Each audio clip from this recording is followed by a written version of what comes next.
धर्म के नाम पर इतना बड़ा खेला खेला जा रहा है, इसकी इजाजत कौन देता है? इसकी इजाजत भारत का संविधान देता है।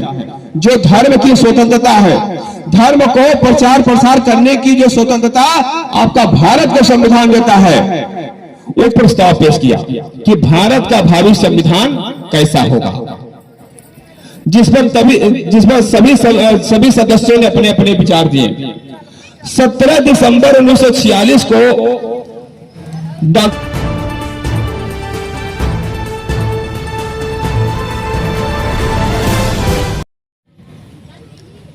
शहीद उधम सिंह की जयंती का आयोजन किया जा रहा है। माननीय अमित कुमार भारती और उनके साथियों के द्वारा आज इस कार्यक्रम का जो आगाज किया गया है, मैं अमित भारती और उनकी पूरी टीम को बहुत बहुत धन्यवाद देता हूं। मैं चाहता हूं कि अमित भारती जी के लिए जोरदार ताली बजाकर आप लोग स्वागत करें। ताली जोरदार ताली बजाइए कम से कम आप लोग। ठंडक लग रही है क्या आप लोग को? अच्छा, मंच पर आसीन हमारे मुख्य वक्ता इंजीनियर महेश कुमार जी, रिटायर्ड जज माननीय सुभाष चंद्रा जी,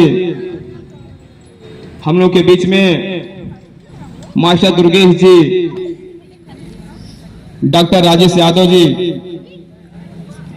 और सामने बैठे सभी सम्मानित साथी। बहुत लंबी बात हो रही थी शहीद उधम सिंह पर और भारत के संविधान पर। भारत के संविधान को लेकर जो भ्रांतियां इस देश में फैली हुई हैं, जब तक वो भ्रांतियां आप निकालेंगे नहीं और जब तक आप संविधान की सच्चाई को जानेंगे नहीं, तब तक मेरे साथियों हम शहीद उधम सिंह के सपनों का भारत, डॉक्टर अंबेडकर के सपनों का भारत, भगत सिंह, चंद्रशेखर आजाद, राजगुरु सपनों का भारत नहीं बना पाएंगे। और इन शहीदों का भारत बनाने के लिए आपको सच्चाई जाननी पड़ेगी और सच्चाई जानने के लिए दिल थाम को बैठना पड़ेगा। मैं बता दूं, इस पूरे भारत में जब भी कोई भी इंसान सच्चाई बताता है तो सबसे पहले उसके ऊपर आरोप लगाए जाते हैं, और आरोप यही समाज लगाता है जो बैठकर सुन रहा है। तो मेरे साथियों, अगर सच्चाई आप नहीं जानेंगे कि भगत सिंह क्या चाहते थे, उधम सिंह क्या चाहते थे, कौन सा भारत बनाना चाहते थे, अभी आपने इंजीनियर महेश जी की बातों को सुना कि उधम सिंह, शहीद भगत सिंह, चंद्रशेखर आजाद, राजगुरु, नेताजी सुभाष चंद्र बोस, एक उनका अलग धड़ था। इस भारत को किस ओर वो ले जाना चाहते थे? क्या आज के वर्तमान परिप्रेक्ष्य में जो भारत है, जिस आजादी में हम अपना जीवन जी रहे हैं, क्या वो यही भारत है? नहीं मेरे साथियों, ये वो भारत नहीं है जिस भारत का सपना शहीद उधम सिंह ने देखा था, भगत सिंह, राजगुरु, सुखदेव ने देखा था। मेरे साथियों, वो सपना तो दूर हो गया। क्यों? क्योंकि आज भी सरकारी दस्तावेजों में अगर आप खंगालेंगे तो हमारे जितने भी क्रांतिकारी साथी हैं, उनको ब्रिटिश गवर्नमेंट ने आतंकवादी घोषित किया था और आज भी उनको शहीद का दर्जा नहीं मिला है। तो आप सोच लीजिए, जब उधम सिंह, भगत सिंह, चंद्रशेखर आजाद जी की जयंतियां मनाई जाती है, इनके विचारों पर जब बातचीत होती है, तो मेरे साथियों ये छोटी बात नहीं है, ये क्रांति की बात है कि जब उधम सिंह की बात होगी, भगत सिंह की बात होगी, तो निश्चित रूप से आपके दिलों में वो जज्बा पैदा होगा, वो क्रांति की लौ आपके अंदर भी धड़केगी। इसीलिए ना ही संविधान की सच्चाई को, संविधान की सच्चाई को मैं थोड़ा सा बताना चाहूंगा, क्योंकि संविधान पर मैंने किताब लिखा है, उस किताब पर तमाम विवाद भी हुए। लेकिन फ्रंट पर कोई आने का प्रयास नहीं किया कि संविधान की जो सच्चाई है उसको भी एक्सेप्ट किया जाए। मेरे साथियों,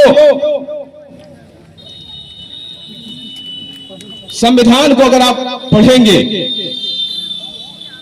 एक फैशन चल गया है खासकर इस बहुजन समाज के लोगों के बीच में कि संविधान की किताब को खरीदना, फोटो खिंचाना और फेसबुक, व्हाट्सएप और ट्विटर पर डालना।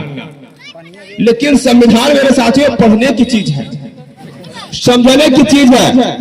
और संविधान में जो वर्ड लिखे गए, जो शब्द लिखे गए ना, वह बहुत क्रिटिकल है, नॉर्मल शब्द नहीं लिखे गए हैं, इसलिए संविधान को सब लोग समझ नहीं पाते हैं।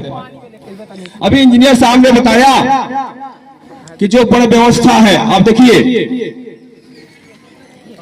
अभी भी जातियां इस देश में विद्यमान हैं।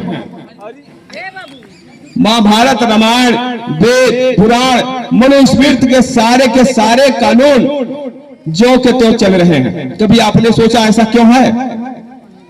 तमाम लोगों के मुंह से आप लोगों ने सुना होगा कि भारत का इतना बढ़िया संविधान है, फिर भी ये जो पुराने कानून है आज भी धड़ल्ले से मार्केट में बिक रहे हैं और चल रहे हैं। इसका रीजन क्या है? धर्म के नाम पर इतना बड़ा पाखंड, धर्म के नाम पर इतना बड़ा खेला खेला जा रहा है। इसकी इजाजत कौन देता है? इसकी इजाजत भारत का संविधान देता है।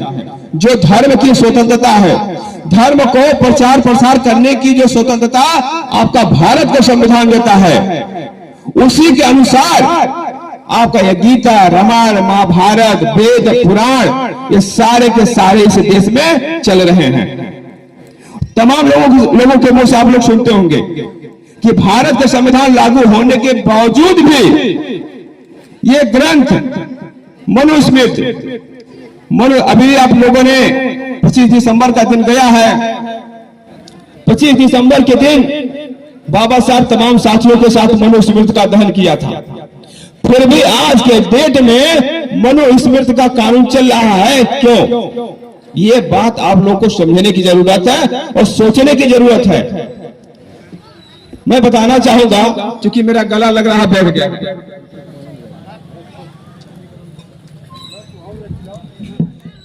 जब संविधान की कार्रवाई चल रही थी, मैं बताना चाहूंगा थोड़ा सा शॉर्ट में, 13 दिसंबर 1946 को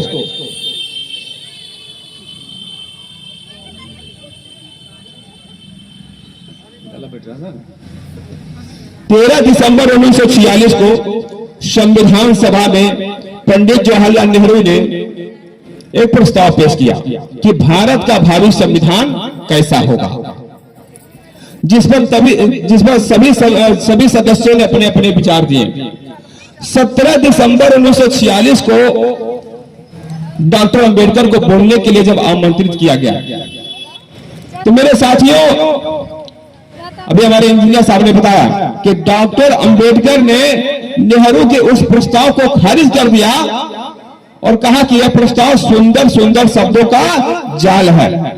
और डॉक्टर अंबेडकर ने अपने भाषण में कहा कि जब तक इस देश की अर्थव्यवस्था समाजवादी अर्थव्यवस्था नहीं होगी, तब तक भावी हुकूमत के लिए यह संभव नहीं है कि गरीब शोषित वंचित समाज को सामाजिक, आर्थिक और राजनीतिक न्याय मिले। तो मेरे साथियों, आज तक समाजवादी अर्थव्यवस्था लागू नहीं हो पाई। क्यों नहीं लागू हो पाई? क्योंकि आपके बीच में गलत चीजें परोसी गई है, गलत चीजें आपको बताई जा रही है और इतनी तेजी से वो चीजें फैली कि सच्चाई दब गई। डॉक्टर अंबेडकर की ऐसी ऐसी स्पीच है कि जिसको उजागर करने के बाद, जिसको सुनने के बाद लोगों को विश्वास नहीं हो रहा है कि वाकई में बाबा साहब ने ये बात कही है। मैंने जब अपनी पुस्तक लिखा भारत का संविधान, उसमें 2 सितंबर 1953 के डॉक्टर अंबेडकर का जो वक्तव्य था कि मैं भाड़े का लेखक था, ये संविधान मेरी मर्जी का नहीं है और जलाने का मौका मिलेगा तो सबसे पहले संविधान को मैं जला दूंगा। इसको लेकर बहुत विवाद हुआ। लेकिन मेरे साथियों, यह राज्यसभा की स्पीच है। आज तक ले हम लोगों ने जिसको भी चैलेंज किया या जिन लोगों ने हमको चैलेंज किया, हमारी टीम को चैलेंज किया, कभी फ्रंट पर आकर वो बात नहीं कर पाए कि वाकई में डॉक्टर अंबेडकर की ये स्पीच सही है या गलत है। मेरे साथियों, कहने का मतलब यह है कि क्रांतिकारियों ने जो सपना देखा, डॉक्टर अंबेडकर ने जिस भारत का सपना देखा, शहीद उधम सिंह ने जिस भारत का सपना देखा, वो सपना मेरे साथियों अधूरा है। और ये सपना तब पूरा होगा जब तक हम इन क्रांतिकारियों की बातों को, इनकी विचारधारा को जन जन तक नहीं पहुंचा पाते। सबसे पहले तो हमें इनकी विचारधारा को, इनकी बातों को, इनके मिशन को जन जन तक पहुंचाने की जरूरत है कि शहीद उधम सिंह क्या चाहते थे, भगत सिंह क्या चाहते थे। आखिर में भगत सिंह, चंद्रशेखर आजाद, राजगुरु सुखदेव ने HSRA की स्थापना क्यों किया?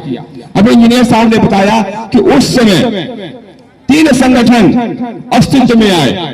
एक बाबा साहब का समता, दूसरा क्रांतिकारियों का संगठन HSRA, तीसरा राष्ट्रीय स्वयंसेवक संघ। लेकिन क्रांतिकारी जो चाहते थे, क्रांतिकारियों का जो विचार था, अब जानते हैं कि ब्रिटिश हुकूमत में जब भगत सिंह यानी क्रांतिकारियों की बातों को सुनी नहीं जा रही थी, तो माननीय भगत सिंह, चंद्रशेखर आजाद, राजगुरु सुखदेव ने प्लान बनाया कि असेंबली में हम बम फेंकेंगे। और असेंबली में बम फेंकने का नतीजा यह हुआ मेरे साथियों, जो उस असेंबली में बम फेंका गया था, उस बम से कोई घायल नहीं हुआ था। वह बहरों को, लोगों को सुनाने के लिए वह बम फेंका गया था। और जब असेंबली में बम फेंका गया, जब भगत सिंह की गिरफ्तारी हुई, तो गिरफ्तारी के दौरान साम्राज्यवाद मुर्दाबाद, इंकलाब जिंदाबाद के नारे लगाए गए। और जब कोर्ट में भगत सिंह की पेशी हुई, तो वहां भगत सिंह का जो बयान दर्ज हुआ वह पेपर में निकला। उसके बाद तब मेरे साथियों, इस देश के लोगों को पता चला कि वास्तविक इस देश के हीरो भगत सिंह, राजगुरु सुखदेव और उधम सिंह हैं। अन्यथा ब्रिटिश गवर्नमेंट इन लोगों को आतंकवादी कहकर पहले से ही घोषित कर चुकी थी। और इस देश की जनता यह जानती थी कि भगत सिंह, राजगुरु सुखदेव, उधम सिंह गलत काम कर रहे हैं, लूटपाट कर रहे हैं, जैसा ब्रिटिश गवर्नमेंट ने प्रसारित किया था। लेकिन असेंबली में बम फेंकने के बाद, भगत सिंह के बयान कोर्ट में होने के बाद, जब तमाम अखबारों में उनका न्यूज निकला, इंटरव्यू आए, तब देश के लोगों को पता चला कि सच्चे हीरो, इस देश को आजाद कराने में अपनी अहम भूमिका निभाने में अगर कोई है तो सच्चे देशभक्त ये क्रांतिकारी हैं, भगत सिंह है, राजगुरु है, सुखदेव है, उधम सिंह है। तो मेरे साथियों, इसीलिए जब देश आजादी की ओर बढ़ रहा था, तो ये प्रश्न आया कि सत्ता किसके हाथों में जाएगी। और उसी का नतीजा हुआ कि एक एक करके हमारे सारे क्रांतिकारी इस देश से हटा दिए गए और सत्ता आप जानते हैं किसके हाथों में आई। तो क्रांतिकारियों की बात अगर आप करते हैं, क्रांतिकारियों की विरासत अगर हम आगे बढ़ाते हैं, तो निश्चित रूप से मेरे साथियों, हम उनके सपनों का भारत तभी बना पाएंगे जब उनकी विचारधारा को हम एक्सेप्ट करेंगे। अगर उनकी विचारधारा को एक्सेप्ट नहीं करेंगे, उनकी विचारधारा पर अगर हम बात नहीं करते हैं, उनकी विचारधारा अगर हम जन जन तक नहीं पहुंचा पाते हैं, तो हम क्रांतिकारियों की, शहीद उधम सिंह के सपनों का भारत नहीं बना पाएंगे। चूंकि मेरा गला बैठा है और बोलने में थोड़ी सी परेशानी हो रही, इसलिए मैं ज्यादा न बोलते हुए अपनी बात को मैं विराम देता हूं। सभी को धन्यवाद।